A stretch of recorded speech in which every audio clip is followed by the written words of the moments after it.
पिछले अध्याय में हमने या पिछले व्याख्यान में हमने जलालुद्दीन खिलजी के बारे में सामान्य परिचय पढ़ा।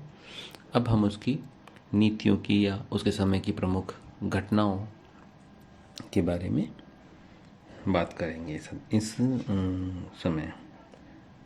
तो सुल्तान की जो नीतियाँ थीं उसमें सबसे पहले ध्यान देने योग्य जो नीति है वो है अमीरों के प्रति या सरदारों के प्रति जलालुद्दीन की नीति।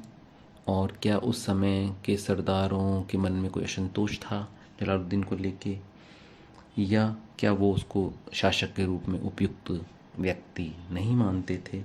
इस बारे में इस टॉपिक पे हम बात करेंगे। तो जलालुद्दीन ने उदार शासन नीति का परिचय दिया और उसकी ये उदार शासन नीति जो थी वो तत्कालीन सरदारों और अमीर वर्ग के लिए असंतोष का कारण थी। और यही कारण है कि वो उसकी नीति की समय समय पर समारोह में, अपनी मीटिंग्स में, बैठकों में कड़ी आलोचना करते थे। इस नीति के विरोध में अमीर वर्गों ने षड्यंत्र किए और इन षड्यंत्रों के कारण कई बार जलालुद्दीन संकटों में फंसा। और हम देखते हैं कि ऐसे ही एक अंतिम षड्यंत्र की परिणति से या उसके परिणाम स्वरूप उसके भतीजे अलाउद्दीन के षड्यंत्र का वो शिकार हुआ और अपना सिर कटा बैठा। लेकिन केवल अलाउद्दीन के षड्यंत्र की सफलता को या जलालुद्दीन की विफलता को हम उसके इस उदार व्यवहार के लिए उत्तरदायी, या उसके इस उदार व्यवहार को उसके साथ हुए षड्यंत्रों के लिए उत्तरदायी नहीं मान सकते। यद्यपि खिलजी अमीरों का कहना था कि सुल्तान वह है जो समुचित दंड दे शत्रुओं को और मित्रों को पुरस्कृत करे, या उसमें निष्ठा रखने वाले व्यक्तियों को पुरस्कृत करे। और चूंकि जलालुद्दीन उनके अनुकूल नहीं था या जलालुद्दीन का व्यवहार उनकी नीति के अनुकूल नहीं था, अतः वे जलालुद्दीन की आलोचना करते हैं। सुल्तान की उदारता और उसकी सद्गुणों को या उसकी सदाशयता को जो अमीर थे उसकी कायरता समझते थे, और उनकी मान्यता थी कि सुल्तान को बलबन की नीति पर ही चलना चाहिए। यद्यपि उसके समय में विद्रोह हुए, लेकिन सुल्तान ने विद्रोहियों का वध कराने के बजाय उन्हें माफ़ कर दिया। सुल्तान की ये नीति भी सरदारों के अनुकूल नहीं थी। यहाँ तक कि तत्कालीन इतिहासकार बर्नी भी सुल्तान के कार्यों की आलोचना करता है। बर्नी लिखता है कि लोग सुल्तान की दया और मानवता की निंदा किया करते थे और दुष्ट और कृतघ्न अमीर शराब पीकर उसे मारने की या गद्दी से उतारने की बातें करते थे। इसी तरह की एक बैठक का जिक्र वो अपने साहित्य में करता है, जिसमें एक अमीर ताजुद्दीन कूची की हवेली पे हुई गोष्ठी या की मीटिंग का वो जिक्र करता है। और इसी तरह से अधिकांश आधुनिक लेखकों का भी मत है कि जलालुद्दीन सुल्तान उस सदी में 13वीं सदी में सुल्तान बनने के योग्य नहीं था। लेकिन डॉक्टर पांडे पुनः अपनी तर्कपूर्ण बातों के साथ में जलालुद्दीन के पक्ष में बातें रखते हुए कहते हैं कि जलालुद्दीन की नीति उसके समय की सफल नीति थी। वो कहते हैं कि उस समय कोई भी विद्रोह या जलालुद्दीन के समय कोई भी विद्रोह सफल नहीं हुआ और ना ही कोई विदेशी आक्रमणकारी राज्यों को कुछ नुकसान पहुंचा पाया, ना ही कोई षड्यंत्र सुल्तान से छिपा हुआ था। और जिस सुल्तान ने जिन व्यक्तियों को क्षमा किया उन व्यक्तियों ने भी पुनः षड्यंत्र या विद्रोह करने का साहस नहीं किया। और जहाँ तक सुल्तान की मृत्यु की घटना है तो उसके बारे में कहते हैं कि सुल्तान अपने संबंधियों पर विश्वास करता था जैसा कि सामान्य मानव करते हैं, और उस विश्वास के परिणाम स्वरूप यदि उसके साथ में कोई दुर्घटना या षड्यंत्र होता है तो उसके लिए पूर्ण रूप से उसका व्यवहार जिम्मेदार नहीं है कोई भी, क्योंकि वो अपने भतीजे को अपने पुत्र के समान समझता था। और यदि कोई पुत्र अपने पिता से धोखा करता है तो उसमें पिता का दोष नहीं होना चाहिए। इस प्रकार जलालुद्दीन की नीति एक सुल्तान के रूप में उपयुक्त थी, और या उसकी उपयुक्तता का प्रकाश का मूल्यांकन हमें सब घटनाओं के ध्यान में रखते हुए करना चाहिए। तो दूसरा जो महत्वपूर्ण बिंदु या महत्वपूर्ण बात जो आपको जाननी चाहिए जलालुद्दीन के बारे में, वो है उसके समय में होने वाला मलिक छज्जू का विद्रोह, जो कि 1290 में हुआ। सुल्तान जलालुद्दीन जब सुल्तान बना उसके लगभग राज्यारोहण के 2 माह के बाद ही मलिक छज्जू ने, जो कि कड़ा मानिकपुर का हाकिम था या कड़ा या मानिकपुर का शासक जो था, स्थानीय शासक जो था, उसने विद्रोह का झंडा खड़ा कर दिया। बर्नी कहता है कि ये मलिक छज्जू जो है वो बलबन का भतीजा था। उसने सफ़ेद छत्र धारण किया और अपने नाम का खुतबा पढ़ाया और सुल्तान मुगुसुद्दीन की उपाधि धारण करके राज सिंहासन पर अधिकार करने के लिए दिल्ली की ओर चल पड़ा। जब जलालुद्दीन को विद्रोह का पता चला तो वो अत्यधिक सक्रिय हुआ। उसने अपने बेटे खाने खाना को किलीगुड़ी में प्रतिनिधि नियुक्त किया और स्वयं विद्रोह को दबाने के लिए चल पड़ा। उसका दूसरा पुत्र अरकली खां जो था वो दस्ते में आगे चला और उसने मलिक छज्जू के ऊपर आक्रमण कर दिया। मलिक छज्जू ने यद्यपि भागने का प्रयास किया परंतु वह असफल रहा और बंदी बना लिया गया। मलिक छज्जू को जब फिरोज के सामने पेश किया तब फिरोज ने उसके साथ में बड़ा ही सज्जनता का व्यवहार किया और उसके लिए उनको माफ़ कर दिया। फिरोज खिलजी ने उन्हें माफ़ कर दिया और उनके साथ में मेहरबानों का सा व्यवहार किया। उसने उन लोगों को कहा कि आप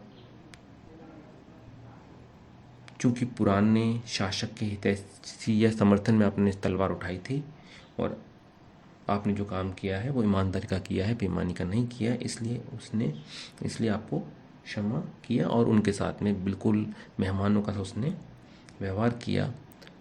यद्यपि जलालुद्दीन के इस व्यवहार से तत्कालीन अमीर खिलजी अमीर जो थे वो संतुष्ट नहीं हुए। उन्होंने कहा कि सुल्तान को शासन करना नहीं आता, लेकिन बलबन ने गयासुद्दीन खिलजी ने इस समय में भी कहा कि मैं एक बड़ा मुसलमान हूँ, मुसलमानों के बीच में बड़ा हुआ हूँ, अतः मुझे उनके रक्त बहाने की आदत नहीं है। और इन शब्दों के साथ में उसने उन्हें या विद्रोहियों को माफ़ कर दिया। मलिक छज्जू को मुल्तान भेज दिया गया और जहाँ उसे पहले की दी हुई सारी सुविधाएं थी, लेकिन अब उसके ऊपर सुल्तान के पुत्र अरकली खां का नियंत्रण रखा गया। जलालुद्दीन की इस नीति का विश्लेषण करते हुए डॉक्टर पांडे लिखते हैं कि जलालुद्दीन के द्वारा विद्रोहियों के प्रति अपनाई गई नीति सफल हुई, क्योंकि इन विद्रोहियों ने कभी भी पुनः विद्रोह नहीं किया। इसी प्रकार की दयालुता की नीति जलालुद्दीन के द्वारा ठगों के प्रति अपनाई गई। इस समय देखा जाता था कि दिल्ली के आसपास के क्षेत्रों में बड़ी मात्रा में ठग मौजूद थे और वो लूटमार किया करते थे, अत्याचार किया जाता, जिससे जनता परेशान थी। जलालुद्दीन ने इन ठगों के प्रति कार्रवाई करते हुए इन सबको पकड़ लिया, बंदी बना लिया गया। लेकिन बंदी बनाने के उपरांत इन्हें उपदेश देकर या सदाचरण के लिए प्रेरणा देकर, चोरी नहीं करने की शपथ दिलाकर पुनः छोड़ दिया। और इन ठगों में से लगभग 1000 ठगों को पकड़ाकर उसने बंगाल छुड़वा दिया और उनको चेतावनी दी कि वह पुनः दिल्ली न लौटे। सुल्तान के इस कृत्य से भी उसके अमीर नाराज हुए, लेकिन सुल्तान ने उनकी परवाह न करते हुए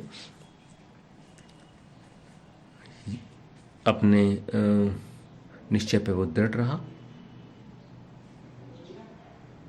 और इस निर्णय का परिणाम ये रहा कि दिल्ली सल्तनत में ठगी लगभग समाप्त हो गई। कुछ विद्वान मानते हैं कि शायद सुल्तान के ठगों के प्रति जो उदारतापूर्ण व्यवहार उसने किया, उससे प्रभावित होकर ये ठग या तो अन्यत्र चले गए या फिर इन्होंने अपना कार्य छोड़ के रोजी रोटी कमाने का अन्य साधन ढूंढ लिया। इस प्रकार सुल्तान की ये नीति भी सफल रही। अन्य जो महत्वपूर्ण घटना थी वो थी सीदी मौला का विद्रोह। सीदी मौला का विद्रोह जलालुद्दीन ने जिस कठोरता से किया, उसके आधार पर हम कह सकते हैं कि जलालुद्दीन एक ऐसा व्यवहारिक शासक था कि जब उसको कठोरता की नीति अपनाने की आवश्यकता पड़ी तो उसने बिल्कुल कठोरता की नीति को अपनाया। चाहे वो सीदी मौला की षड्यंत्र की बात हम कहें या चाहे मंगोलों के विरुद्ध अभियान की हम बात करें। तो हम अब बात करते हैं सीदी मौला के षड्यंत्र की। सीदी मौला जो थे वो फारस के एक दरवेश थे जो कि बलबन के शासनकाल में दिल्ली में आकर बस गए थे। लेकिन दिल्ली में आने के बाद में जब बड़े बड़े अमीरों से उनका संपर्क हुआ तो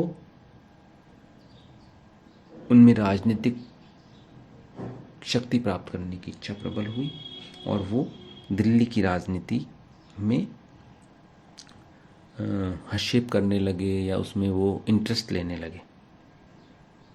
सीदी मौला ने दिल्ली में एक खानकाह या मठ बनवाया जहाँ पर हजारों लोगों को खाना खिलाया जाता था। और यद्यपि बर्नी ने उस समय बनने वाले खाने का या उस समय जो लंगर होता था उसका बहुत बड़ा वर्णन किया है, लेकिन उसके वर्णन से हम ये बात तो बिल्कुल निश्चित कर ही सकते हैं कि बड़ी संख्या में इस दरवेश के अनुयायी दिल्ली में या दिल्ली में हो गए थे। डॉक्टर लाल कहते हैं कि सीदी मौला की खानकाह में शासक के विरुद्ध षड्यंत्र चल रहा था, क्योंकि उस समय शासक की उम्र लगभग 70 वर्ष हो गई थी और वृद्ध शासक होने के कारण उसके जो शासक के जो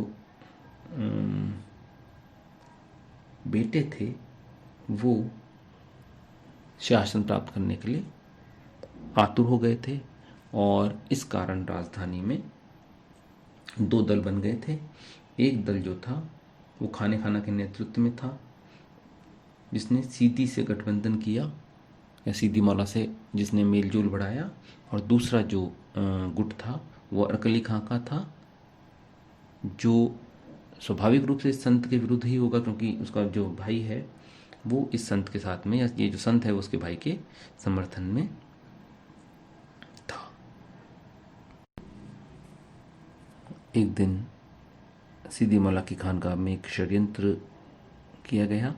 इस षड्यंत्र के तहत योजना बनाई गई कि शुक्रवार के दिन मस्जिद में जाते समय सुल्तान पर वार किया जाएगा और उसका खात्मा किया जाएगा। सीधी मौला को सम्राट घोषित किया जाएगा और सुल्तान नासरुद्दीन की बेटी का विवाह सीधी मौला के साथ में कर दिया जाएगा। परंतु इस षड्यंत्र का पता सुल्तान को चल गया और उसने सारे षड्यंत्रकारियों को गिरफ्तार करा लिया गया। सुल्तान ने उन्हें अपराध स्वीकार करने के लिए कहा, लेकिन उन्हें स्वयं को निर्दोष बताया। तो उन दिनों की आदेश दिया गया कि बहारपुर में बड़ी आग जलाई जाए और अपराधियों को आग में रखकर सच्चाई मालूम की जाए। लेकिन चूँकि ये परंपरा शरीयत के खिलाफ, शरीयत के अनुकूल नहीं थी, इसलिए काजियों ने कहा कि केवल एक आदमी की साक्षी के आधार पर राजद्रोह का अपराधी नहीं माना जाना चाहिए। तब सुल्तान ने इस तरह की परीक्षा का विचार त्याग दिया, लेकिन सीधी मौला के साथ में बहुत ही क्रूरता का व्यवहार किया गया और उसको बेड़ियों में जकड़कर, जंजीरों में जकड़कर सुल्तान के सामने लाया गया। और जहाँ पर सुल्तान के पुत्र अरकली खां के इशारे पर सीधी मौला के ऊपर हाथी चढ़ा दिया गया और उसे हाथी से कुचलवा दिया गया। इस तरह से सीधी मौला का दर्दनाक अंत हो गया। यद्यपि बर्नी लिखता है कि सीधी मौला के इस तरह से वध के बाद में दिल्ली में बहुत विपत्तियाँ आईं और अकाल पड़ा, लेकिन कुल मिला के बात यह है कि इस विद्रोह का दमन सुल्तान के द्वारा बड़ी क्रूरता से या बहुत ही कठोरता से किया। डॉक्टर अवध बिहारी पांडे लिखते हैं कि सुल्तान ने अभी तक साधारण आदमियों के विद्रोह, षड्यंत्रों अथवा अवैध कार्यों का सामना किया था और उसने उनको क्षमा न करने पर भी कठोर दंड नहीं दिया था। पर अब उसे एक उच्च कोटि के संत से पाला पड़ा था जो दिखावा करता था साधुता और सिद्ध होने का और चेष्टा करता था हत्या द्वारा धन या धरती की प्राप्ति की। सुल्तान का मानना था कि यही लोग मुस्लिम समाज के आदर्श के निर्माता थे, अतः यदि इन्हें क्षमा किया जाता है तो समाज को पतन की ओर घसीटना होगा। और इसी कारण से उसने सीधी मौला के साथ में कड़ा व्यवहार किया। तो इस प्रकार हम देखते हैं कि जलालुद्दीन ने जनता के प्रति क्या व्यवहार किया, अमीरों के प्रति क्या व्यवहार किया, दोषियों के प्रति क्या व्यवहार किया और विद्रोहियों या देशद्रोहियों के या राज्यद्रोहियों के प्रति कैसा व्यवहार किया। अगले व्याख्यान में हम उसके अभियानों के बारे में और उसकी हत्या के बारे में बात करेंगे। धन्यवाद।